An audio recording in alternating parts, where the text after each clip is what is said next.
நான் சொல்லுகிற இந்த 7 அல்லது நான் மேற்கோள் காட்டுகிற உங்களுக்கு அடையாளப்படுத்துகிற இந்த 7 கோட்பாடுகளும் ரொம்ப ரொம்ப சம்பந்தம் நிறைந்ததுன்னு நினைக்கிறேன். ரொம்ப சம்பந்தம் உள்ள தனிப்பட்ட வாழ்க்கை. ரெண்டாவது, நீங்க ஒரு மாணவனாக இருந்தா கூட, even if you are a student, all these 7 principles have huge implications. நீங்க ஒரு மாணவனாக இருக்கிறீங்க, உங்களுக்கும் இது ரொம்ப சம்பந்தம் உள்ள 7 கோட்பாடுகள் என்று நான் நினைக்கிறேன். நீங்க வேலையிலேயோ வியாபாரத்தில் இருப்பீர்களானால் இந்த 7 காரியமும் அதிக சம்பந்தம் உள்ளது என்பதை மறந்துடாதீங்க. 7 things are very very applicable even as someone in business or in a job. இது 7மே ரொம்ப முக்கியமானது. எனக்கு தெரிந்த வரைக்கும் இதை நான் நல்ல ஆராய்ந்து தியானித்த போது all these 7 principles are also applicable in ministry. நீங்க ஊழியத்தில் இருந்தீங்கன்னா கூட, ஊழியர்களாக ஊழியத்தில் நடத்துகிறவர்களாக நீங்க இருந்தா கூட, இந்த ஊழியம் செய்கிற உங்களுக்கும் இந்த 7 கோட்பாடுகளும் அதிக சம்பந்தம் உள்ளது என்று நான் நினைக்கிறேன். ஸோ இது யாராக இருந்தாலும் செய்தி கேட்குற எல்லாருக்குமே இது பொருந்தி வரும். நீங்கள் தனிப்பட்ட வாழ்க்கையில், குடும்பத்தில், வேலையில், வியாபாரத்தில், ஊழியத்தில், எதில் இருந்தாலும், நீங்கள் தலைமைத்துவத்தில் இருக்கலாம், ஒரு பெரிய ஆர்கனைசேஷன் நடத்திட்டு இருக்கலாம், ஒரு ஸ்கூல் நடத்திட்டு இருக்கலாம், நீங்கள் ஒரு பெரிய டீம் லீடராக இருக்கலாம், நீங்கள் ஒரு கம்பெனி எக்ஸிக்யூட்டிவாக இருக்கலாம், நீங்கள் ஒரு பெரிய பிஸ்னஸ் ஆண்டர்பிரினர்ஷிப், இது எல்லாத்துலையும் நீங்கள் இன்வால்வ் பண்ணுற ஒரு பெரிய லீடராக இருக்கலாம். But all these principles can be applied. இது ரொம்ப ரொம்ப முக்கியமானது. இந்த 7 பிரின்சிபல்ஸில் முதலாவது ஒரு காரியம் உங்களுக்கு இந்த வசனத்திலிருந்து சுட்டி காண்பிக்கிறேன் பாருங்க. மத்தேயு எழுதின சுவிசேஷம் 25ஆம் அதிகாரம் 14ஆம் வசனத்தை பாருங்கள். அங்கே நான் வாசிக்கிறோம், அன்றையும் பரலோக ராஜ்யம் புறதேசத்திற்கு பிரயாணமாய் போகிற ஒரு மனுஷன் தன் ஊழியக்காரரை அழைத்து தன் ஆஸ்திகளை அவர்கள் வசமாய் ஒப்பு கொடுத்தது போல இருக்கிறது. Number 1, write down. A prestigious business leader. A prestigious business leader, number 1, is expansive. ஒரு சிறந்த ஒரு தலைமைத்துவத்தில் இருக்கிறவன், அவனுடைய குணம், அவனுடைய கோட்பாடு எப்படி இருக்கும் என்றால், எல்லைகளை விரிவாக்குவதிலே அவன் மிகுந்த கவனமாக இருப்பான். எல்லைகளை விஸ்தரிப்பதில் கவனமாக இருப்பான். ஏன் இதை நான் சொல்லுகிறேன்? இங்கே பாருங்க, இந்த எஜமானி குறித்து ஒரு வார்த்தை எழுதப்பட்டிருக்கிறது. இந்த எஜமானி எப்படிப்பட்டவனாக இருந்தான் என்றால், புறதேசத்திற்கு அல்லது வெளிநாட்டுக்கு பிரயாணமாய் போகிற ஒரு மனுஷனாக இங்கே வெளிப்படுகிறான். இன்னொரு விதமாய் சொன்னால், இவன் எப்படிப்பட்ட ஒரு மனநிலை அவனுக்கு இருந்தது என்றால், நான் வாழ்கிற ஊர் எனக்கு போதும், நான் இருக்கிற கிராமம் எனக்கு போதும், நான் இருக்கிற பட்டணம் எனக்கு போதும், இதை விட்டு வெளியே எனக்கு உலகமே தெரியாது அப்படின்னு அவன் இல்லாம, தான் இருக்கிற கம்ஃபர்ட் ஜோனை விட்டு அவன் வெளியே போவதற்கு அவன் ரெடியா இருந்தான். He was ready to travel, he was ready to expand, he was ready to explore, he was ready to experiment. தன்னுடைய comfort zone, out of the box, தன்னுடைய சின்ன குட்டையிலிருந்து அவன் வெளியே போகிறதுக்கு ஆயத்தமாக இருந்தான். இந்த கிணற்றுக்குள்ள இருக்கிற தவளையை போல அவன் இல்லாம, தனக்கு இருக்கிற தாளந்துகளை, தனக்கு இருக்கிற திறமைகளை, தனக்கு தேவன் கொடுத்த வாய்ப்புகளை விஸ்தரிக்க, விரிவாக்க மனம் உள்ளவனாக இருந்தான். He was trading without borders. அவன் தனக்கென்று எல்லைகளை வகுக்கவில்லை. கர்த்தர் அவனுக்கு குடியிருக்கிற எல்லையை கர்த்தர் கொடுத்தாலும், அவன் செயலாற்றக்கூடிய எல்லை என்பது தன் குடியிருப்பின் எல்லையை விட பெரியது என்பதை அவன் நம்பினான். Let me repeat. தேவன் அவனுக்கு குடியிருக்கிற எல்லையை முன்குறித்திருந்தாலும், அவன் செயலாற்றக்கூடிய எல்லை குடியிருப்பின் எல்லையை விட பெரியது என்று நம்பினான். He was willing to explore and expand. He was based in his hometown but reached beyond borders. தன்னுடைய ஊரிலே அவன் சொந்த ஊராக வைத்திருந்தாலும், அவன் போனான், திரும்ப அதே ஊருக்கு வந்தான். He was based in a place. ஒரு குறிப்பிட்ட இடத்தில் அவன் நிலைத்திருந்தான், ஆனால் வெளியே சென்று வர தயங்கவில்லை. He went out. He remained local but he reached global. அவன் இருந்தது தன்னுடைய சொந்த இடத்தில், ஆனால் அவன் பயணித்து தொட்ட இடமோ உலகம். பெரும் பகுதியை அவன் போய் தொடுவதற்கு அவன் விஸ்தாரமான ஒரு மனநிலை உள்ளவனாக இருந்தான். He made local marketed international. இங்கே செய்ததை உலகமெங்கும் எடுத்து செல்ல ஆயத்தமாக இருந்தான். ஒருவேளை நான் இப்படி யோசிக்கிறேன், இவன் புறதேசத்துக்கு பயணம் பண்ண ஒரு வியாபாரி ஒருவேளை made international but marketed local, வெளியே உண்டான ஒன்றை, செய்யப்பட்ட ஒன்றை உள்ளே கொண்டு வர வேண்டும் என்று பயணம் செய்ய விருப்பப்பட்டவனாக இருந்தான். In other words, he was interested in investment and expansion. He had a very progressive vision. தேவன் தனக்கு வைத்த இடத்துல தான் நான் இருப்பேன், அது மட்டும்தான் என் எல்லை, அதுதான் என்னுடைய குறுகிய பார்வை என்று பார்க்காம, பயணம் செய்யவும் தன்னுடைய எல்லைகளை விஸ்தரித்து பார்க்கவும் மனம் உள்ளவனாக இருந்தான். நல்ல கவனிங்க, நான் ஆரம்பத்திலே சொன்னேன், 2 ஸ்ட்ரீம் ஆஃப் தாட்ல இதை நம்ம கவனிக்கணும். ஒன்று, you can see the privilege or that the servants had. இந்த மனிதனிடத்தில் வேலை செய்த இந்த ஊழியர்களுடைய பாக்கியத்தை நீங்க பார்க்கலாம். இந்த ஊழியர்கள் எப்படிப்பட்ட ஒரு எஜமான்ட்ட வேலை செய்தாங்க அப்படின்னு கேட்டா, அவங்க வந்து எப்படிப்பட்ட ஒரு எஜமான்னா, ஒரு நல்ல மனம் விரிந்த பரந்த ஒரு மனநிலை உள்ள ஒரு மனிதன்ட்ட வேலை செய்யற ஒரு பெரிய பாக்கியத்தை இந்த ஊழியர்கள் பெற்றாங்க. இப்படிப்பட்டவர்கள் பொதுவாக கிடைக்கிறது ரொம்ப ரொம்ப அரிது. ஆனா அப்படிப்பட்ட ஒரு பாக்கியம் பெற்ற ஊழியர்களாக இருந்தாங்க. இந்த மனிதன் இவங்ககிட்ட ஏன் இந்த 5 தாலந்து 5 பை நிறைய gold, 2 by gold, 1 by gold எப்படி கொடுக்க முடிஞ்சதுன்னா, இவர் ஒரே இடத்துல உட்கார்ந்திருந்தா இவ்வளவு சம்பாரிச்சிருக்க முடியாது. இவர் வந்து நல்ல பறந்து விரிந்த ஒரு மனப்பான்மை உள்ளவராக இருந்ததுனால தான் இவங்களும் இன்றைக்கு அதிகமான இன்வெஸ்ட்மெண்ட்ஸை கையில் வைத்து பெரிய லெவலில் ப்ளே பண்ணுறதுக்கு அவங்களுக்கு என்ன கிடைச்சது, ஒரு பெரிய பாக்கியம் அவங்களுக்கு கிடைச்சது. ஒரு பக்கம் அவங்களோட ப்ரிவிலேஜ் நீங்கள் பாருங்க. அதே நேரத்தில் I want you also to see the principle behind great people. பெரிய மனிதர்களுடைய நல்ல குணநலத்தையும் பாருங்க. நம்ம வாழ்க்கையில கர்த்தர் நம்மை மேன்மையான இடங்கள்ல நல்ல தலைமைத்துவத்தில் நீங்க அநேகருக்கு ஆசீர்வாதமா மாறுறது கர்த்தர் நம்மை வைக்கணும்னு விரும்புவீங்களானா, குறுகிய மனப்பான்மையோடு வாழ்ந்தால் நம்ம வளரவே முடியாது. Think big, think out of the box. Ask God to take you out of the small boxes you put yourself into. நமக்கு வசதியான சின்ன சின்ன இடங்கள், அந்த இடத்துல இருந்து ஆண்டவரே என்னை விஸ்தரித்து என் எல்லையை பெரிதாக்கி ஆண்டவரே அநேகருக்கு நான் ஆசீர்வாதமா மாறுறதுக்கு என்ன நீங்க கொண்டு செல்றதுக்கு என்ன நான் ஒப்பு கொடுக்குறேன் நீங்க கேளுங்க. ஆண்டவர் ஆபிரகாமை உலகம் முழுவதிலும் உள்ள எல்லாருக்கும் ஆசீர்வாதமாக்குறதுக்கு முன்னால கர்த்தர் அவனை இருக்கிற இடத்துல இருந்து கொண்டு போனார். உன்னுடைய இனம், உன்னுடைய ஜனம், உன் வீடு, உன் தேசம், இதை எல்லாத்தையும் விட்டுட்டு நான் காண்பிக்கும் தேசத்துக்கு என்ன பண்ணு நீ போனார். அவன் போகிறதுக்கு ரெடியா இருந்தான் பாருங்க. ஐயோ என் ஊரு, என் ஜனம், என் கூட்டம், இதை விட்டு நான் வெளியே போக மாட்டேன், இங்க வசதியா இருக்கிறேன், எங்கேயுமே போக மாட்டேன் அப்படின்னு உட்காரல. எங்க போறதுக்கு ரெடியா இருந்தான். நீங்க அவன் லைஃபே பாத்தீங்கன்னா நடந்து திரிகிறவனா இருந்தான். கிழக்கும் மேற்கும் வடக்கும் தெற்கும் கண் பார்க்கிற இடமெல்லாம் நடந்து திரிகிறவனா இருந்தான். அந்த ஒரு பரந்த மனப்பான்மை அவனுக்கு இருந்தது. நான் சொல்லுவேன், மாணவர்களாகி நீங்க ஒரு க்ளோஸ்ட் பாக்ஸ் மாதிரி இருக்க கூடாது. நீங்க எப்பவுமே பி எக்ஸ்ப்ளோரேட்டிவ். எப்பவுமே நீங்க காரியங்களை, புதுசான காரியங்களை கற்றுக்கொள்ளணும், புதிய காரியங்களை நீங்க ட்ரை பண்ணணும், எல்லைகளை தாண்டி நீங்க படரணும், புதிய காரியங்களை நீங்க கற்றுக்கொள்ளணும், நீங்க அடையணும். இதை நீங்க எப்பவுமே வாஞ்சையா இருங்க. நீங்க அப்படி இருப்பீங்களானா, உங்களிடத்துல வேலைக்காரரும் இருப்பாங்க, அவர்களுக்கு கொடுக்கறதுக்கு நிறையாவும் உங்க கையில் ஆண்டவர் உங்களுக்கு என்ன பண்ணுவாரு, கொடுப்பாரு. நீங்க நிறைய பேருக்கு ஆசீர்வாதமா மாறுவீங்க. அன்சார்ட்டட் டெரிட்டரிக்கு போறதுக்கு ரெடியா இருங்க. இதுவரை யாரும் கால் பதித்திராத இடங்கள்ல நான் கால் பதிக்கணும். I have to try things nobody has ever tried. அதுல நான் ஆசைப்படணும். கம்ஃபர்ட் ஜோனை விட்டு வெளியே வரணும். நீங்க இந்த காரியம் எனக்கு புரியாது, தெரியாது, நான் பழக்கப்படலை, எனக்கு இதுல அனுபவம் இல்லைன்னு சொல்லி நம்ம சாக்கு போக்கு சொல்லிட்டு இருக்கவே கூடாது. கர்த்தர் நமக்கு கொடுத்த இடங்களிலிருந்து கர்த்தர் நம்மை வெளியே கொண்டு போகும்போது அதுல ஆண்டவருடைய கிருபையும் தயவையும் பெற்றுட்டு புறப்பட்டு செல்ல நம்ம ஆயத்தமா இருக்கணும். பாருங்க, சீஷர்கள் எல்லாருமே கிராமத்துல பிறந்த மனிதர்கள் தான். அவங்க செய்த தொழில் மீன் பிடிக்கிறவங்க தான். ஆனா அந்த மனிதர்களை பார்த்து இயேசு சொன்னாரு, நீங்கள் உலகமெங்கும் போய் சுவிசேஷத்தை பிரசங்கம் பண்ணுங்க. சொல்ல புறப்பட்டு போனாங்க. சிதறடிக்கப்பட்டவர்கள் எங்கும் போய் சுவிசேஷத்தை பிரசங்கம் பண்ணினார்கள் என்று வாசிக்கிறோம். அப்ப கர்த்தருடைய விருப்பம், வாஞ்சை என்னன்னா, தேவனுடைய ராஜ்யம் என்பது பரம்புவதற்கு நாம எல்லா இடங்களிலும் எல்லைகளை விஸ்தரிக்கிறதுக்கு நம்முடைய இருதயம் திறக்கப்படணும். நீங்க ஒரு ஊழியனாக இந்த செய்தியை கேட்டுக்கொண்டிருப்பீங்களானா, நீங்க எவ்வளவு காலம் நீங்க ரொம்ப லோக்கலா திங்க் பண்றீங்களோ, நீங்க அதிகமான பேருக்கு ஆசீர்வாதமா இருக்கவே முடியாது. கர்த்தர் உங்கள் எல்லைகளை விஸ்தாரமாக்க, கர்த்தர் உங்களை கொண்டு போகிற இடங்களுக்கு நீங்க கால் பதிக்க நீங்க ஆயத்தமா இருக்கணும். You need to be willing to travel far. தூரமாக பயணிப்பதற்கு நீங்க ரெடியா இருக்கணும். ஆண்டவரே, என்னுடைய கிராமத்துல ஒரு சபையா நான் வச்சிருக்கலாம், ஆனா இது மட்டும்தான் என்னுடைய சபை அல்ல.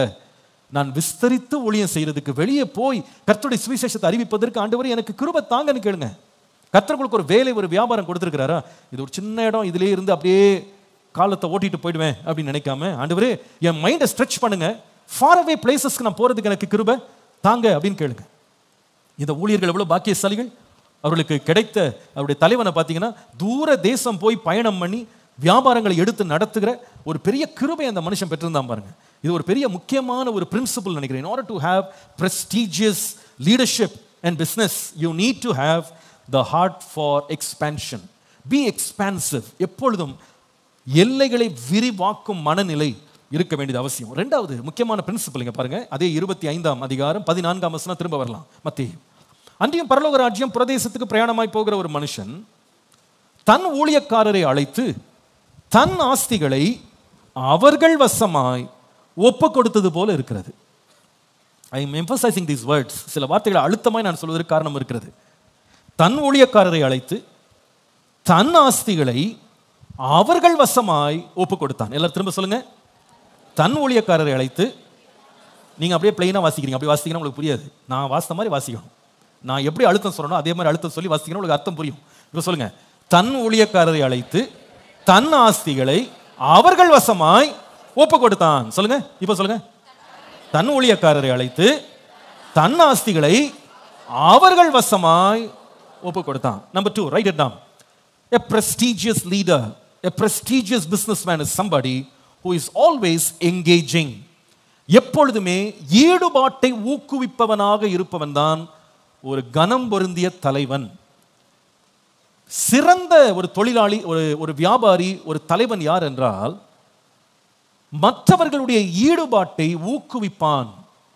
மற்றவர்களுடைய ஈடுபாட்டை ஊக்குவிப்பான். ஒரு சிறந்த தலைவன், அது ஆவிக்குரியவனா இருக்கலாம், ஊழியத்தில் இருக்கலாம், அது குடும்பத்தில் இருக்கலாம், வியாபாரத்தில் இருக்கலாம். அவங்க எப்பவுமே தன்னோடு இருக்கிற டீம் மெம்பர்ஸை வந்து, தன்னோடு இருக்கிற வேலை செய்கிறவர்களை தங்களுடைய ஈடுபாட்டை தன்னுடைய வேலையில் கொடுப்பதற்கு ஊக்குவிப்பை அவன் தருவான். I put it like this. The master is somebody who engaged his laborers to be part of his own vision. தன்னுடைய வேலையை, தன்னுடைய தரிசனத்தை தனக்கு கொடுத்த வியாபாரத்தில் தன் ஊழியக்காரர்களும் பங்கு ஏற்றுக்கொள்ளும்படி, பங்களிப்பு செய்யும்படி ஊக்குவித்த ஒரு அருமையான ஒரு தலைவன்.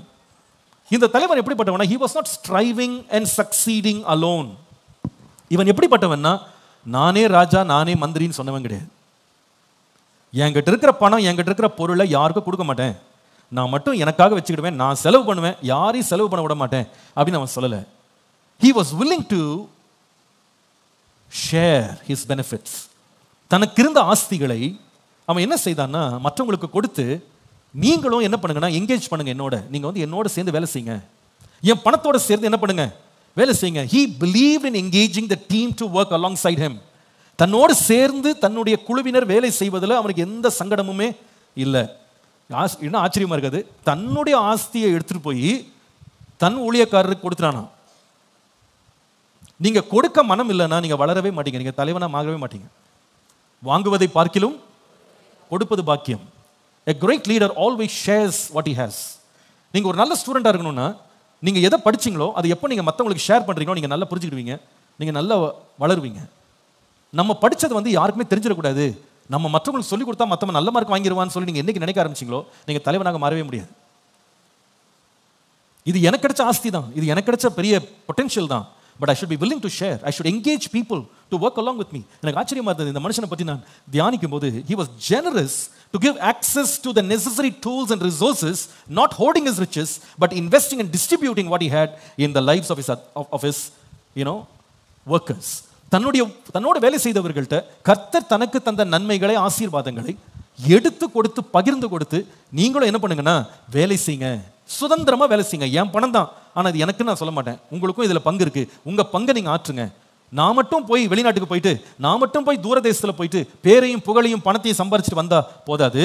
இங்க சுமதன இருக்கீங்க, என் பணத்தை வச்சு நீங்களும் என்ன பண்ணுங்க வேலை செய்யுங்க, நீங்களும் சம்பாதிங்க.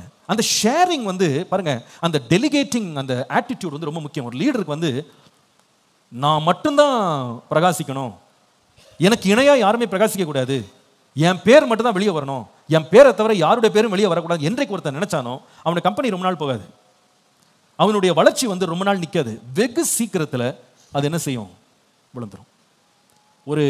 ஒரு கம்பியை வந்து தனியாக நீங்கள் எவ்வளோ உயரத்துக்கு நீங்கள் நிறுத்த முடியும்னு கேட்டால் 10 அடிக்கு மேலே நீங்கள் நிறுத்துனீங்க, அல்லது 20 அடிக்கு மேலே நீங்கள் நிறுத்துனீங்கன்னா அதோட ஸ்டெபிலிட்டி வந்து நிற்காது, அது வந்து என்ன பண்ணுங்கன்னா சாஞ்சிடும்.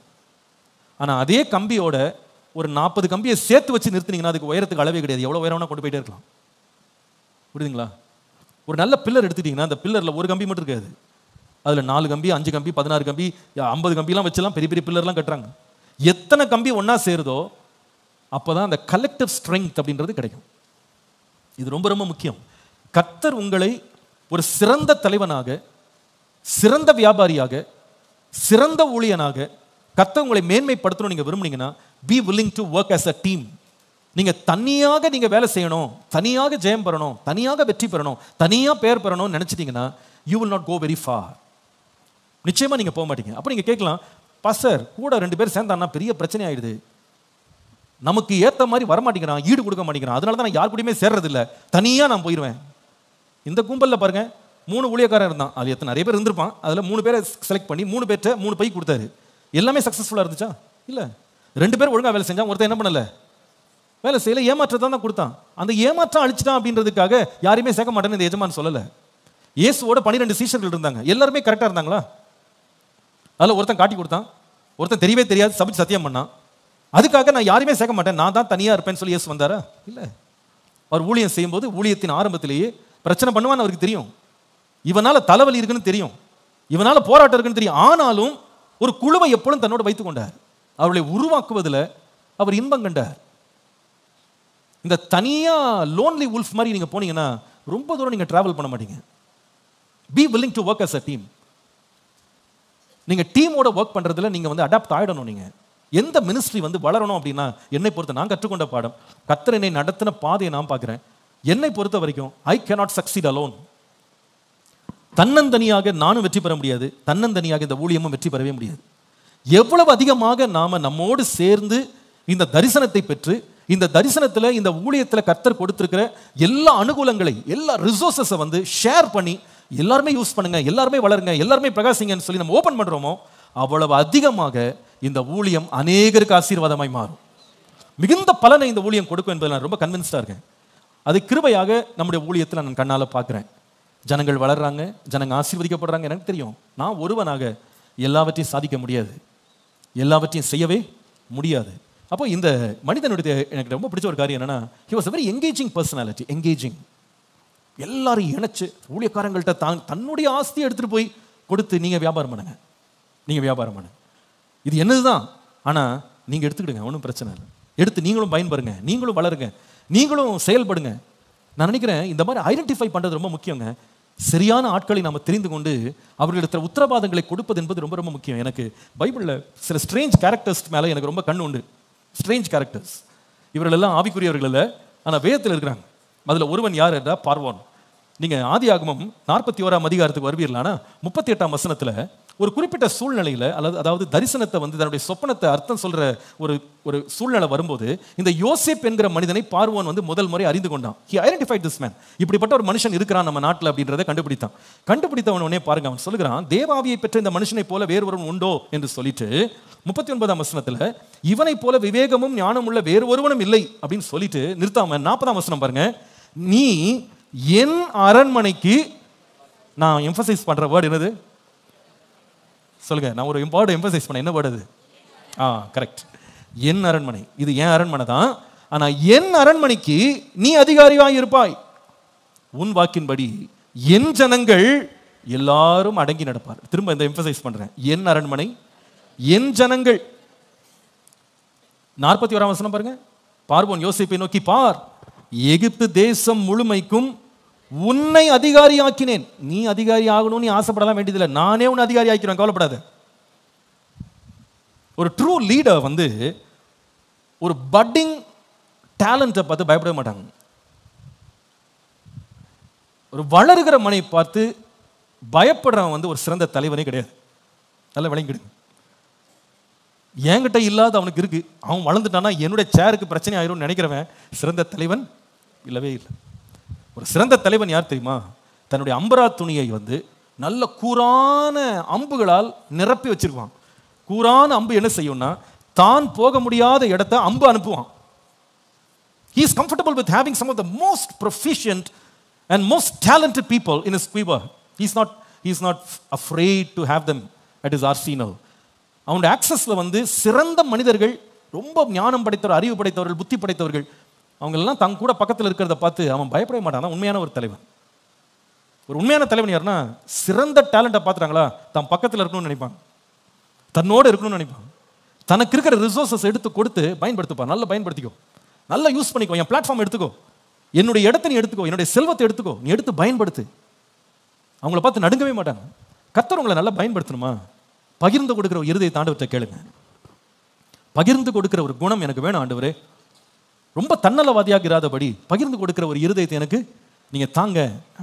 யோசித்து பாருங்க, இந்த மனிதனோடு வேலை செய்த இந்த ஊழியர்கள் எவ்வளவு பெரிய பாக்கியசாலிகள். Just imagine the privilege. What a mind, what a heart this man had. எப்படிப்பட்ட ஒரு இருதயம் இந்த மனுஷனுக்கு இருந்தது. இந்த ஆள்கிட்ட வேலை செய்யறதுலாம் எவ்வளவு பெரிய பாக்கியம். தன்னுடைய ஆஸ்தியை, தன்னுடைய சொத்தை, தன்னுடைய செல்வத்தை எடுத்து தாராளமா கொடுக்கிற ஒரு எஜமான அதிகமாக பார்க்க முடியாது. ஆனால் இவர்கள் இப்படிப்பட்ட ஒரு மனுஷன்ட்ட இந்த ஊழியர்கள் வேலை செய்தது பெரிய ஒரு பாக்கியம். ஆமீன். சரி, நம்பர் 3, இன்னொரு பிரின்சிபல், கற்றுக்கொள்ள வேண்டிய இன்னொரு பிரின்சிபல். 15ஆம் வசனம் வரலாமா? மத்தேயு 25:15 பாருங்க. அவன் அவனுடைய திறமைக்கு தக்கதாக ஒருவனிடத்தில் 5 தாலந்தும் ஒருவனிடத்தில் 7 தாலந்தும் ஒருவனிடத்தில் 1 தாலந்துமாக கொடுத்து உடனே பிரயாணப்பட்டு போனான்.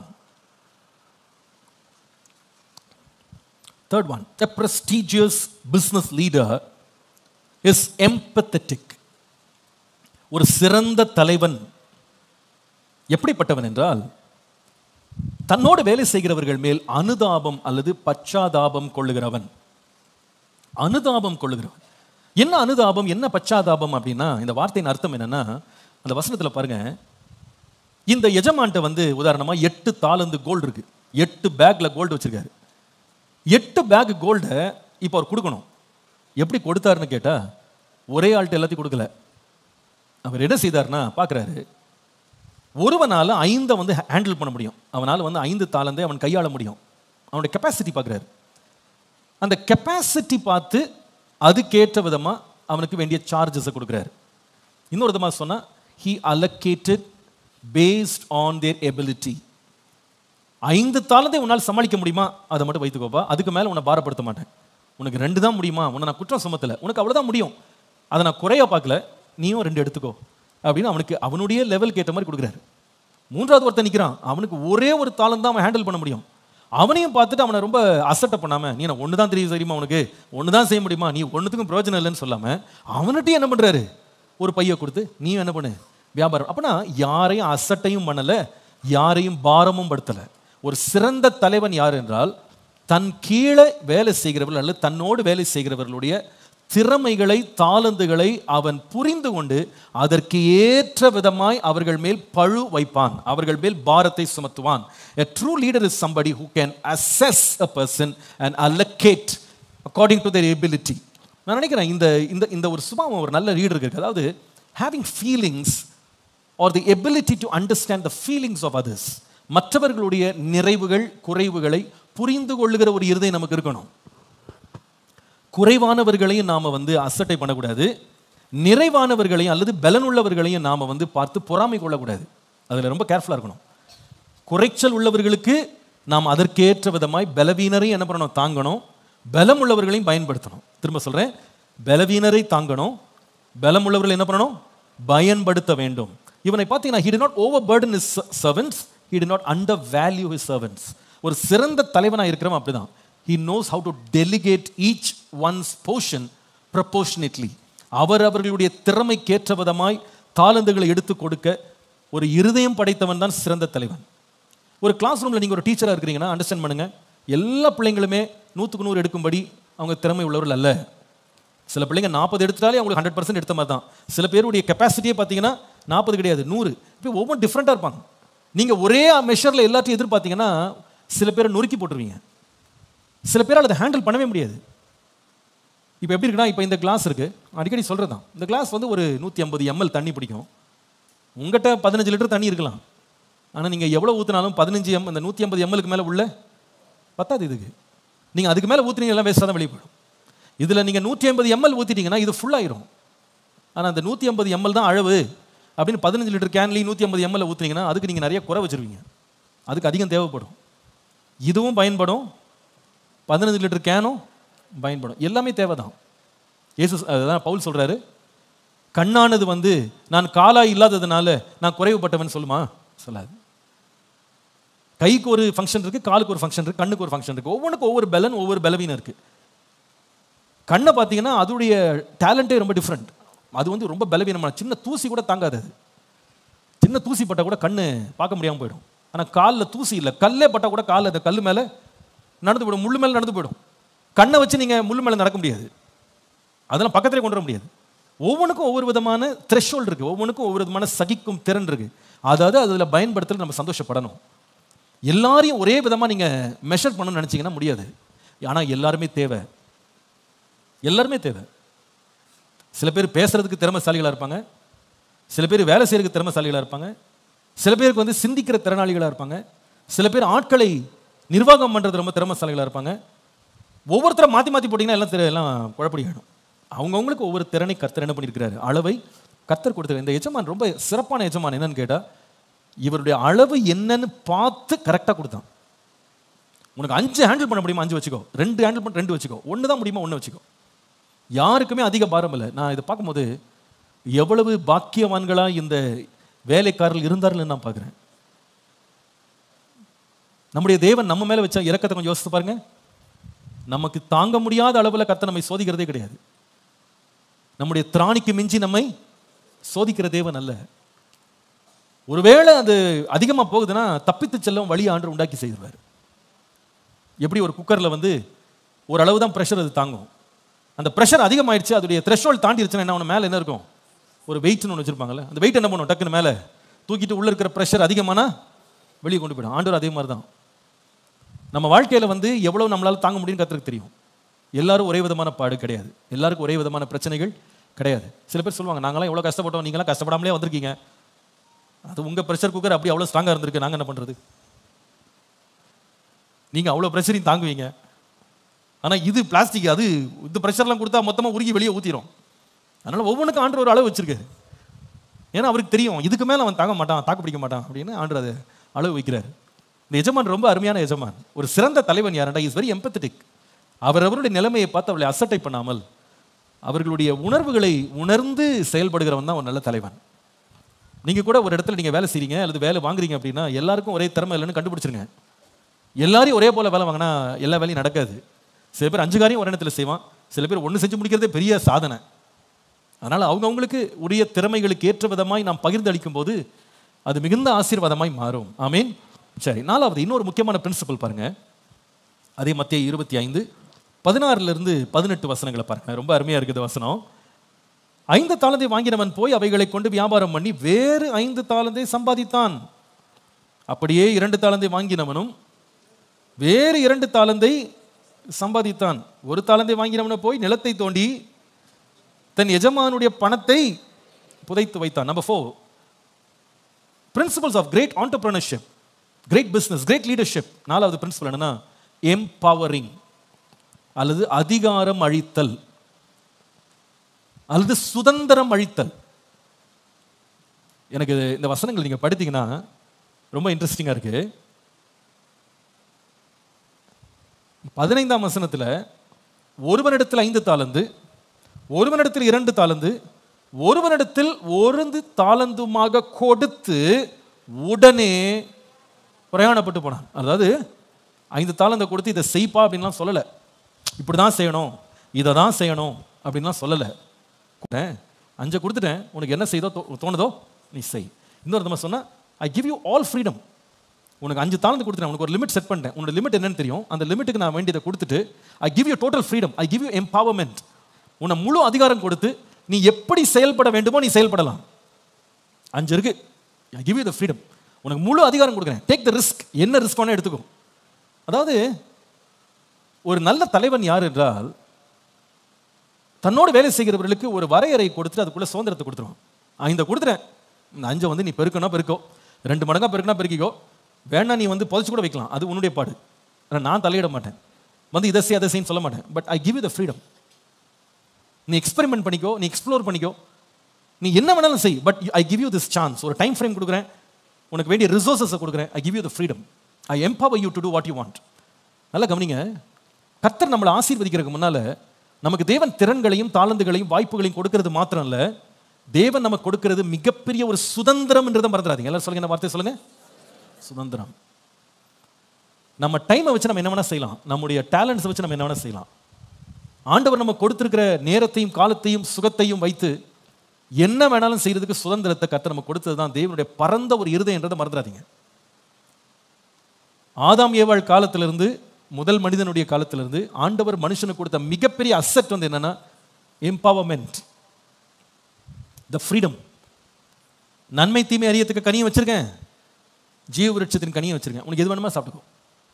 2க்குமே ஆக்சஸ் இருக்கு. நீ வந்து 5 தாளந்தை நீ வந்து ரெட்டிப்பாக மாற்றுறதுக்கு நீ வியாபாரம் பண்ணலாம், 1 எடுத்துன்னு போய் புதைச்சு வைக்கவும் நீ செய்யலாம், அதை நான் தடுக்க மாட்டேன், அது உன் இஷ்டம் தான்.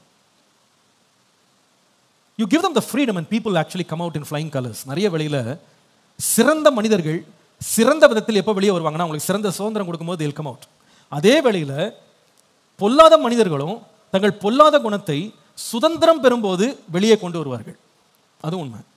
அதாவது ஒரு நல்ல விதை கெட்ட விதைன்றதை எப்படி கண்டுபிடிக்கலாம்னா விதைச்சாதான் கண்டுபிடிக்க முடியும். உண்மையா இல்லையா? விதைச்சாதான் கண்டுபிடிக்க முடியும். ஒரு முட்டை நல்ல முட்டையா அல்லது கெட்டு போன முட்டையான்றது எப்போ கண்டுபிடிக்கலாம்னா உடைச்சாதான் கண்டுபிடிக்க முடியும். வெளியே பார்க்கும்போதெல்லாம் நீங்கள் கண்டுபிடிக்க முடியாது. வெளியே பார்க்கும்போது நல்லா தான் இருக்கும், எல்லாம் பார்க்குற ஒரே சைஸில் ஒரே ஷேப்பில் கலரில் இருக்கும். உடைச்ச ஆம்லேட் போடும்போது தான் கெட்டு போச்சா இல்லையான்னு கண்டுபிடிக்க முடியும். அதே போல் 5 தாளந்தை கொடுத்து 2 தாளந்தை கொடுத்து 1 தாளந்தை கொடுத்து உனக்கு என்ன வேணுமானாலும் செய்யணும் சுதந்திரத்தை கொடுக்கும்போது தான் அவருடைய உண்மை குணமும் சுபாவமும் வெளியே வரும். ஆண்டவர் சொன்னார், என் நிமித்தமாக இன்றைக்கு ராத்திரி நீங்கள் எல்லாம் இடல் அடைவீங்க, உன் விசுவாசம் ஒழிச்சு போகிறதுக்கு உனக்காக ஜோம் பண்ணாரு. ஆனால் ஒருத்தர் என்ன சொன்னான்னா, எல்லாருமே உண்மை மறுதளித்தால் நான் என்ன பண்ண மாட்டேன், பேச்செல்லாம் இருக்கட்டும்பா, ராத்திரி இருக்கு, உனக்கு படைப்பு இருக்கு, அப்போ தெரியும் யார் நீன்னு வெளியே வந்துடும்னாரு. வந்துச்சு வெளியே. சபிச்சு சத்தியம் பண்ணான். இங்கேயும் என்ன பண்ணான், சவால் விட்டான், அங்கே சபிச்சு சத்தியம் பண்ணான். குட் லீடர் என்ன பண்ணுவாங்கன்னா, give the empowerment to their team and say you try it and bring out your best. உன்னுடைய சிறந்ததை கொண்டு வா. எனக்கு இதில் ரொம்ப பிடித்த காரியம் என்னன்னா, the privilege that was offered to these servants, இந்த ஊழியர்களுக்கு கொடுக்கப்பட்ட எவ்வளோ பெரிய ஒரு சிறந்த ஒரு வாய்ப்பை பாருங்களேன். எஜமானுடைய பணம் தான் கையில் கொடுத்துட்டு நீ என்ன வேணாலும் செய்யிட்டாரு. தேவன் கூட அவர் நமக்கு கொடுத்த காலத்தை, அவருடைய சுகத்தை, அவருடைய பலத்தை, அவருடைய கிருபைகளை நமக்கு கொடுத்து நீ எப்படி வேணா இரு அப்படின்ட்டார், நீ எப்படி வேணா செய். ஆனால் அப்போஸ்தலன் பவுல் சொல்றாரு, தேவன் என் மேலே ரொம்ப கிருபை பாராட்டினாரு, அந்த கிருபை விருதாவா போகலைன்னாரு. I have not wasted that grace. இவர்கள் எல்லாரை பார்க்கலாம் அதிகமாக நான் என்ன பண்ணேன் பிரயாசப்பட்டேன், ஆயினும் நான் அல்ல, எனக்குள்ளே இருந்த தேவ கிருபையே அப்படி செய்தது. அந்த கிருபை என்னில் விருதாவா இல்லை. I didn't waste the grace. God empowered me so much. தகுதி இல்லாத என்ன தேவனுடைய சபையை பாழாக்கின என்கிட்ட ஆண்டவர் இவ்வளோ கிருபையை கொடுத்தாரு, இவ்வளோ எம்பவர் பண்ணாரு. என்ன, he gave me so much of opportunity, so much of grace. ஆனால் அதை நான் வேஸ்ட் பண்ணவே இல்லை. I worked a lot. அதை வைத்து நான் சிறப்பாக நான் செயலாற்றினேன். நம்முடைய தேவன் என்ன பண்றாருன்னா, நம்ம கொடுத்த தாளந்தே நமக்கு ஒரு பெரிய ஊக்கம் அளித்தல்ன்றதை மறந்துடாதீங்க. நம்ம கொடுத்த வாய்ப்பே, நம்ம கொடுத்த கிருபையே அவர் நம்ம கொடுக்கிற சிறந்த ஊக்கம். விசுவாசிக்கிற ஆமேன்னு சொல்லுங்க. நம்மளெல்லாம் ஆண்டவர் கிருபையா, ஆண்டவர் ஜீவன் கொடுத்து பலன் கொடுத்து சுகம் கொடுத்து ஆண்டவர் நமக்கு இவ்வளோ கிருபைகளை கொடுத்ததே பெரிய தயவுன்றதை மறந்துடாதீங்க. இது ஒரு பெரிய ஊக்கம் அளிப்பு. ஆண்டவரே எனக்கு இந்த மாதிரிலாம் பேச வச்சிருக்கீங்க, என்னை இந்த மாதிரி செயலாற்ற வைக்கிறீங்க, எனக்கு இந்த மாதிரி வாய்ப்புகளை தர்றீங்க, நேரத்தை கொடுக்குறீங்க, சுகத்தை கொடுக்குறீங்க, இதுவே ஒரு பெரிய கிருபை ஆண்டவரே, இதே நான் ஒரு பெரிய தயவாக நான் பார்க்குறேன். ஹல்லேலூயா. கர்த்தர் நீங்கள் நிறைய பேர் ஆண்டவர் எனக்கு வாய்ப்பே தரல, வாய்ப்பு இல்லைப்பா, உனக்கு கொடுத்த திறமைகளை பாரு. ஆண்டவர் 5 தாளந்தை கொடுத்துட்டு ஒரு பிஸ்னஸ் ஓப்பன் பண்ணி கொடுக்கல, 5 தாளந்தை கொடுத்துட்டு நேரத்தையும் வாய்ப்பையும் பலத்தையும் சுகத்தையும் கொடுத்துட்டு போயிட்டாரு. இதெல்லாம் வச்சு நீ என்ன பண்ணு, எதையாவது ஒன்று செய். இது எப்படி இருக்குன்னா, ஒரு சமையல்காரன்ட்ட மார்க்கெட்லேருந்து வேண்டிய எல்லா காய்கறியும் கொண்டு வந்து மூட்டை மூட்டையாக இறக்கிட்டு உனக்கு என்ன வேணாலும் சமைப்பான்ற மாதிரி ஒரு சமையல்காரன் திருப்பி வரும்போது, என்னப்பா ஒன்றுமே சமைக்கலையா, இல்லை நீங்களே சமைச்சிருவீங்கன்னு நினச்சேன் அப்படின்னு ஒரு சமையல்காரன் சொன்னால், நீங்கள் அந்த சமையல்காரன் என்ன சொல்லுவீங்க? பரவாயில்லப்பா, உன்ன மாதிரி கட்டிக்காரன் ஒருத்தன் இருக்க மாட்டான், இந்த அளவுக்கு நீ யோசிச்சிருக்கியே அப்படின்னு நம்ம பாராட்டுவோமா? என்ன சொல்லுவோம், உனக்கு இவ்வளோ காய்கறி கொடுத்துருக்கேன், அடுப்பையும் கொடுத்தேன், உனக்கு கேஸும் கொடுத்தேன், எல்லாம் கொடுத்தேன், கத்தி கொடுத்தேன், எல்லாம் கொடுத்தேன், கொடுத்த பிறகு நீ இப்படியே உட்காந்துருந்தா என்ன? இல்லை நீங்கள் இவ்வளோ கொடுத்துட்டு சமைச்சும் வாயில் ஊட்டுவீங்கன்னு நினச்சேன் அப்படின்னு ஒரு ஒரு சமையல்காரன் சொன்னால் அதை நம்ம ஏற்றுக்கொள்ள மாட்டோம் இல்லையா? அன்றைக்கு அதே மாதிரி தான் ஆர்டர் பண்ணார். அந்த எஜமான் தன்னுடைய காசு எடுத்துகிட்டு போய் இவன்ட்ட கொடுத்து அவனுக்கு நேரத்தையும் கொடுத்து, நான் வெளியே போயிடுறேன்ப்பா, நான் தொந்தரவு பண்ண மாட்டேன், உடனே நான் தனியாக போயிடுறேன், நான் என் வேலையை பார்த்துட்டு போகிறேன், நீ கம்ப்ளீட் ஃப்ரீடமில் நீ என்ன வேணா பண்ணு. இன்றைக்கு கூட ஆண்டவர் பாருங்க, நமக்கு நேரத்தை கொடுத்து டெய்லி முன்னாடி நிற்கிறாரு, ஹேய் என்ன பண்ணுற, எங்கே போகிற அப்படின்னு நான் மிரட்டுறாரு. இல்லை, கம்ப்ளீட் ஃப்ரீடம். நீ என்ன வேணா பண்ணுப்பா, உன் நேரத்தை வச்சு நீ என்ன வேணா பண்ணு. மொபைலில் கொடுத்துட்டு மொபைல் பார்த்துட்டு திடீர்னு தேவ தரிசனம் உள்ள இருந்தா வருது. ஆண்டவர் அப்படியே தெரிஞ்சார் பதர், பட்சிக்கிற கண்களோட அப்படியே அக்கினி கண்ணா அப்படி வழி தெரிஞ்சார் என் மொபைலில், அப்படியே வருது தரிசனம். வர தொந்தரவே பண்ண மாட்டார், உனக்கு என்ன வேணுமா செய், என்ன வேணுமா பாரு, எங்கே வேணா போ. ஆனால் உனக்கு நேரத்தையும் கொடுத்துட்டேன், மூளை திறனையும் கொடுத்தேன், உனக்கு உழைக்க பலனையும் கொடுத்தேன், எல்லாம் கொடுத்துட்டேன், உன்னை தொந்தரவே பண்ண மாட்டேன்பா. உன் பக்கத்துலேயே நான் இருக்குல்ல, தூரமாக போயிடுறேன்னு ஒரு தூரமாக போனாரான். I'll be away, I'll be free, I'll give you the freedom, total empowerment ஆண்டவர் கொடுத்துட்டார். இப்படிப்பட்ட பாக்கியம் பெற்றவங்க எவ்வளோ பெரிய சிறந்தவர்கள். நீங்கள் நினைக்காதீங்க அந்த 5 தாளந்து பெற்றவங்க தான் பாக்கியசாலிகள், நம்ம எல்லாருமே அதே இடத்துல தான் இருக்கிறோம். ஆண்டவர் கிருபை கொடுத்தான்னு சொல்கிறவங்களோ ஆமேன்னு சொல்லுங்க. ஆமேன். நேரம் கொடுத்தார் சொல்கிறவங்களோ ஆமேன்னு சொல்லுங்க. என்ன சவுண்டு கம்மியாயிடுச்சு? எனக்கு ஆண்டவர் நல்ல பலன் கொடுத்துருக்கிறாரு, ஆரோக்கியம் கொடுத்துருக்காருன்றவங்களோ ஆமேன்னு சொல்லுங்க. 5 மணிக்கு எழும்பி சர்ச்சில் உட்கார கிருபை கொடுத்தாருன்னு சொல்றவங்களா ஆமேன்னு சொல்லுங்க. கொடுத்த கிருபை எப்படி வேணா பயன்படுத்தலாம்.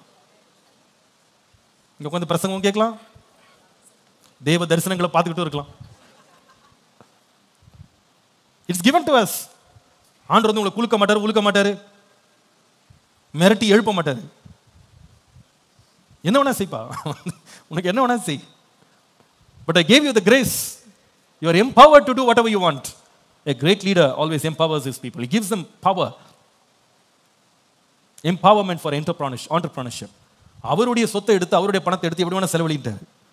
எவ்வளவு சிறந்த ஒரு தலைவன், எவ்வளவு சிறந்த ஒரு தேவன் நம்முடைய தேவன். ஆமென். சரி, 6:25 வரலாம். 20ஆம் வசனத்திலிருந்து பாருங்க, verse 20. அப்பொழுது 5 தாலந்தை வாங்கினவன் வேறு 5 தாலந்தை கொண்டு வந்து, ஆண்டவனே 5 தாலந்தை என்னிடத்தில் ஒப்புவித்தீரே, அவைகளை கொண்டு இதோ வேறு 5 தாலந்தை சம்பாதித்தேன் என்றான். எஜமான் அவனை நோக்கி, நல்லது உத்தம உண்மை உள்ள ஊழியக்காரனே, கொஞ்சத்தில் உண்மையாயிருந்தாய், அநேகத்தின் மேல் உன்னை அதிகாரியாய் வைப்பேன் என்று உன் எஜமான் சந்தோஷத்துக்குள் பிரவேசி என்றும் சொன்னான். என்ன அருமையா இருக்கு. Number 5, a prestigious business leader. ஒரு சிறந்த தலைவன் எப்படிப்பட்டவன் தெரியுமா? அவன் இருக்கிற 5வது ஒரு நல்ல குணநலன் வந்து என்கரேஜிங், ஊக்குவித்தல், ஊக்கமளித்தல். இவன் 5 தாலந்தை எடுத்துட்டு போயிட்டு 5 சம்பாரிச்சு கொண்டு வந்தான். 5 தாலந்தை சம்பாரிச்சு கொண்டு வந்தோன்னே, பரவாயில்ல ஏதோ என்கிட்ட வாங்கிட்டு போனேன், எங்கிட்ட வாங்கிட்டு போனது நீ கொடுத்தாலே எல்லாம் கொடுத்துருப்பாங்க அப்படின்னு சொல்லி தாமேலே எல்லாத்தையும் அவர் வந்து தன்னுடைய சாதனை அவர் சொல்லாம 5 தாலந்தை எடுத்துட்டு போய் 5 சம்பாதித்தவனை பார்த்து பாராட்டு கொடுத்தாரு பாருங்க. உத்தமமும் உண்மையுமுள்ள ஊழியக்காரனே, உன் எஜமானுடைய சந்தோஷத்துல போய் நீ பிரவேசி அப்படின்னு சொல்லி அவனை வந்து என்கரேஜ் பண்றாரு பாருங்க, அவனை ஊக்குவிக்கிறார் பாருங்க. ஊக்குவித்தல் ரொம்ப ரொம்ப அவசியம். என்கரேஜ்மெண்ட் வந்து ரொம்ப ரொம்ப அவசியம். நம்ம வந்து தாளந்துகளை, திறமைகளை கொடுத்துட்டா மட்டும் பத்தாது, ரிசோர்ஸஸை கொடுத்துட்டா மட்டும் பத்தாது. என்கரேஜ் பண்ணும்போது தான் யாருமே இன்னும் சிறந்த விதமாய் விளங்குவாங்க இல்லையா? இந்த என்கரேஜ் பண்ணதை வந்து இந்த இடத்துல வந்து எஜமானுடைய சந்தோஷத்தில் பிரவேசின்னு இருக்கு. இதோட இன்னொரு டெரிவேஷன், இதே பேரபிள்ல இதே ஓமானத்தின் இன்னொரு ஒரு டெரிவேஷனை வந்து ஒரு பிரசன்டேஷனை வந்து நீங்க லூக்கா 19ஆம் அதிகாரத்தில் படிக்கலாம். அந்த இடத்துல 17ஆம் வசனத்தில் இந்த 5 தாலந்தை சம்பாதித்து வேறு 5 10ஆக திருப்பி கொண்டு வந்தவனை பார்த்து எஜமான் சொல்கிறாரு, நல்லது உத்தம ஊழியக்காரனே, நீ கொஞ்சத்தில் உண்மை உள்ளவனாக இருந்தபடியால் 10 பட்டணங்களுக்கு எப்படி இரு, அதிகாரியா இரு. நானும் கொடுத்தது 5 தாலந்து, அதுவும் எஜமானது தான். அதை வைத்து 5 சம்பாதித்தவனை அசட்டை பண்ணி அவனுடைய சாதனைகளை நிராகரிக்காம, அதை மறந்து விடாமல் அதற்கு பலனளிக்கிற ஒரு நல்ல ஒரு எஜமான் இருந்தான். இந்த ரெம்யூனரேஷன், அதனால வேணும் சொல்லுது, ஒருத்தன் வேலை வாங்கிட்டு கூலி கொடுக்காம போயிடக்கூடாதான். அவன் வேலை செய்யறான்னா அந்த வேலையாளுடைய கூலி அவனுக்கு என்ன பண்ணணும், கொடுக்கணும். அதான் நியாயம், அதான் நீதி என்று வாசிக்கும். இந்த எஜமான் வந்து எவ்வளோ அருமையான ஒரு எஜமான்னா, he was willing to encourage his servants by rewarding them.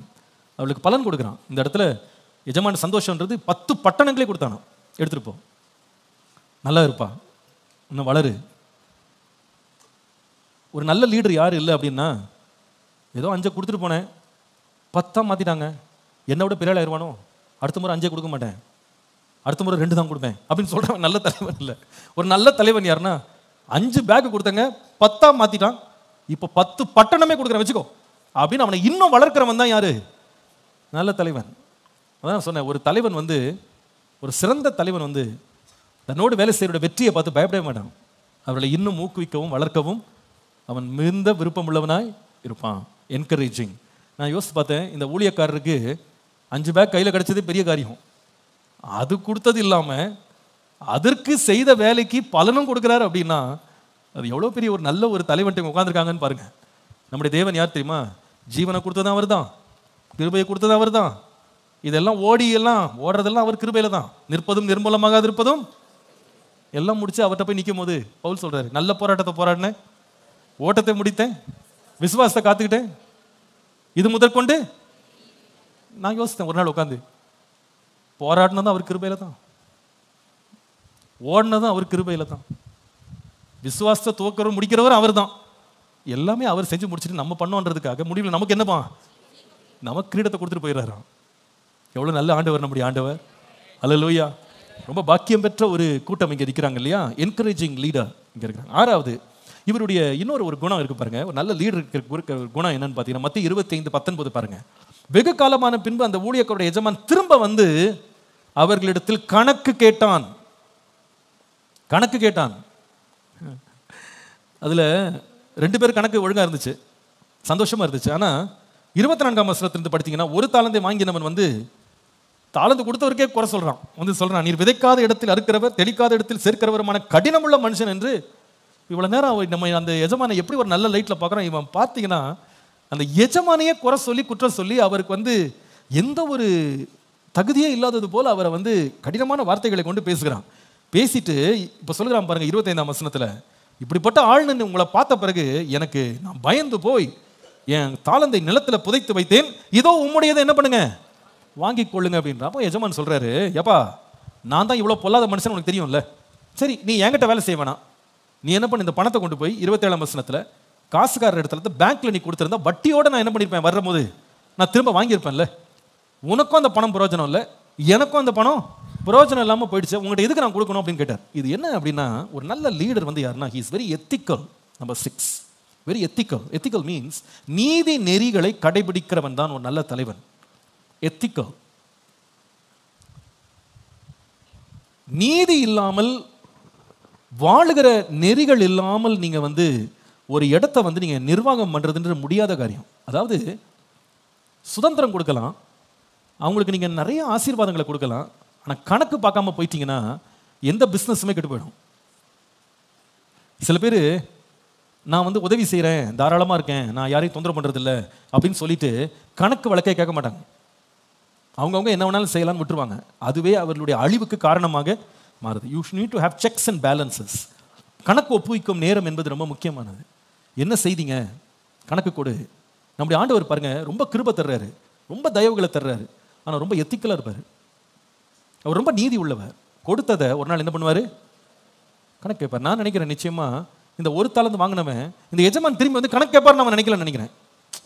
அவருக்கு என்னங்க எக்கச்சக்கமாக வச்சிருக்காரு, இதெல்லாம் என்ன ஒரு காசா, ஒருத்தன்ட்டு 5 கொடுத்தாரு, எங்கிட்ட 1 தான் கொடுத்தாரு, என்ன கேட்ட போறாரு, அவன்கிட்ட தான் கணக்கு கேட்பார், நம்மளெல்லாம் ஒன்றும் சட்டை பண்ண மாட்டார்னு நினைச்சான். ஆனால் அந்த எஜமான் எப்படிப்பட்டவர்னா, 1 வாங்கினவன்ட்ட கூட விடாம வந்து கணக்கு கேட்டார். He was very ethical. நீதி நெறிகளை பின்பற்றினவராக இருந்தார். நம்முடைய ஆண்டவர் வந்து ரொம்ப நியாயமானவர், நீதிபரர், தீமையை கேட்கிறவர், நியாயத்தை சரி கட்டுகிறவர். ஹல்லேலூயா. நன்மை செய்கிறவனை ஆசீர்வதிக்கிறார், தீமை செய்கிறவனை என்ன செய்கிறார், தண்டிக்கிறார். இந்த ஊழியர்கள் இப்படிப்பட்ட ஒரு மனுஷன்ட்ட இருந்தது ஒரு பெரிய பாக்கியம். ஏன்னா எல்லாத்துக்குமே நீதியாக தீர்ப்பு செய்கிற ஒரு நல்ல மனிதன் தான் யாருன்னா இந்த எஜமானாக இருந்தார். ஹல்லேலூயா. கடைசியா இந்த எஜமான்ட்ட பார்த்த ஒரு 7வது காரியம் என்னன்னா, இப்போ என்ன நடந்துச்சுன்னு பாருங்க. ஒரு பெரிய ஃபெயிலியர். 5 தாளந்து வாங்கினவன் 10 மாத்திட்டான், 2 தாளந்து வாங்கினவன் 4 மாத்திட்டான், இந்த 1 வாங்கினான் பாருங்க புதைச்சு வச்சுட்டு இந்த எஜமானுக்கு பெரிய நஷ்டத்தை உண்டு பண்ணிட்டான். அப்போ இவருடைய தாராள குணம், இவருடைய சுதந்திரம், இவர் கொடுத்த தன்னுடைய பணம் எல்லாம் வீணா போயிடுச்சு. அப்போ ஒரு நல்ல தலைவன் எப்படி செயலாற்றுக்கிறான் பாருங்க. நம்பர் 7, prestigious leader எடுக்கிறவராக இருக்கிறார். Is always evolving. அவர் செய்கிற வேலையை பாருங்க. 28ஆம் வசனத்தில் சொல்கிறார், அவனிடத்தில், அதாவது இந்த ஒரு தாளந்தை புதைத்தவனிடத்திலிருந்து தாளந்தை எடுத்து 10 தாளந்து உள்ளவனுக்கு கொடுங்கள், உள்ளவன் எவனோ அவனுக்கு கொடுக்கப்படும், பரிபூர்ணம் அடைவான், இல்லாதவனிடத்தில் உள்ளதும் என்ன செய்யும், எடுத்துக்கொள்ளப்படும். இவால்விங்னா அர்த்தம் என்னன்னா, ஒரு தோல்வி நடந்துருச்சு அப்படின்ன உடனே எல்லாம் முடிஞ்சிருச்சுன்னு அர்த்தம் கிடையாது. ஒருவன் ஏமாற்றம் கொடுத்துட்டான், அதனால பிசினஸே க்ளோஸ் பண்ணப்பா, இனிமேல் நான் யாருமே நம்ப மாட்டேன் அப்படின்லாம் க்ளோஸ் பண்ணல. அவர் என்ன சொல்றாருன்னா, அந்த ஒன்று இருக்குல்ல, அதை எடுத்துகிட்டு போய் இந்த 10 மாத்திரம் பாருங்க, அவன்கிட்ட கொடுங்க, வேலை செய்யணும். ஒருத்தன் தோற்று போயிட்டான்றதுனால மொத்தத்தையும் நான் மூடணும்னு அவசியம் இல்லை. இன்றைக்கு சில பேர் நம்ம செய்கிற தவறில் ஒரு பெரிய தவறு என்ன தெரியுமா, யாராவது ஒருத்தர் நம்முடைய எதிர்பார்ப்புகளை வந்து உடைச்சிட்டாங்கன்னு உடனே நம்ம என்ன பண்ணுறோம்னா மொத்தமாக ஒரு முழுக்கு போட்டுரும். சில பேர் சொல்லுவாங்க, இதுக்கு தான் நான் யாரையுமே நம்புறது இல்லைங்க. சில பேர் பார்த்துருக்கேன், வீட்டுக்கு வேலைக்கு யாராவது வச்சுருப்பாங்க, அந்த வேலைக்காரி ஏதாவது திருடி இருப்பாங்க, அவ்வளோதான். அதுக்கப்புறம் அவங்க சொல்கிற ஸ்டேட்மெண்ட் பார்த்துருக்கீங்களா, இதுக்கு தான் நான் யாரையுமே வேலைக்கே வைக்கிறது இல்லை, எல்லாமே நானே செய்வேன். இது சில பேர் சொல்கிறது. எந்த பணி இருந்தாலும் தோல்விகள் வரதான் செய்யும். யூதாஸ் ஒருத்தன் ஆண்டவரை காட்டி கொடுத்து 4 கொண்டு செத்தான். எவ்வளோ பெரிய ஒரு வெட்கக்கேடான ஒரு காரியம் இது பாருங்க. இயேசுவனுடைய சீஷன். இன்னைக்கு மட்டும் அன்னைக்கு யூடியூப் இருந்திருந்தா நிச்சயமா இயேசுவை கிளி கிழிச்சிருப்பாங்க. இயேசுக்கு தெரியாதா இப்படிப்பட்டவனை போய் ஊழியத்துக்கு எடுத்திருக்கிறாரு? பெரிய தீர்க்கதரிசி நாங்கள் நினைச்சோம், ஊருக்கெல்லாம் தீர்க்க தரிசனம் சொன்னாரு. நாத்தானியேலை பார்த்தாரு, பேரை சொல்லி கூப்பிட்டாரு. எப்படிப்பட்டவனை வச்சிருக்காரு பாருங்க அசிஸ்டன்ட். என்ன சேட்டை பண்ணியிருக்கான். இயேசுவையே காசுக்கு வித்துருக்கான், தெரியாம உட்கார்ந்திருக்கிறாரு. அவனுக்கு திருவிருந்து வேற கொடுத்தார். அப்ப யூடியூப் டைட்டில் எப்படி வந்திருக்கும்? கள்ளனுக்கு திருவிருந்து கொடுத்த இயேசு.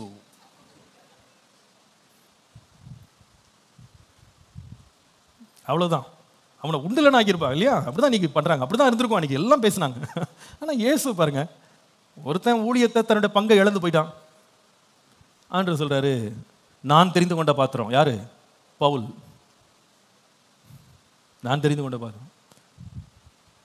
புறஜாதிகளுக்கும் ராஜாக்களுக்கும் சுவிசேஷத்தை அறிவிக்கும்படி நான் தெரிந்து கொண்ட பாத்திரம். ஒருத்தன் தான் பங்கை இழந்து போயிட்டான், நான் என்ன பண்ண முடியும்? அது போனவன் போறான், அடுத்தவனை நிரப்பு, fill it up, get the engine running. அவ்வளவுதான். ஒரு நல்ல தலைவன் தோல்வியை பார்த்து ஓடவே மாட்டான். என்ன தோல்வி வந்தாலும் பார்த்துக்கலாம். Go for plan B. Evolve, change. காரியங்களை மாற்றிட்டு போயிட்டே இருக்கணும். அல்லது you get stuck. நம்முடைய வாழ்க்கையில் பாருங்க, எத்தனையோ ஏமாற்றங்கள் வரலாம், பிரச்சனைகள் வரலாம். ஆனால் அப்படி நின்றுட்டீங்க அப்படின்னா நீங்கள் ஜெயிக்கவே முடியாது.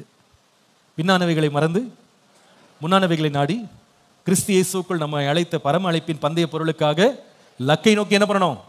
ஓடிட்டே இருக்கணும். அவ்வளோதான்.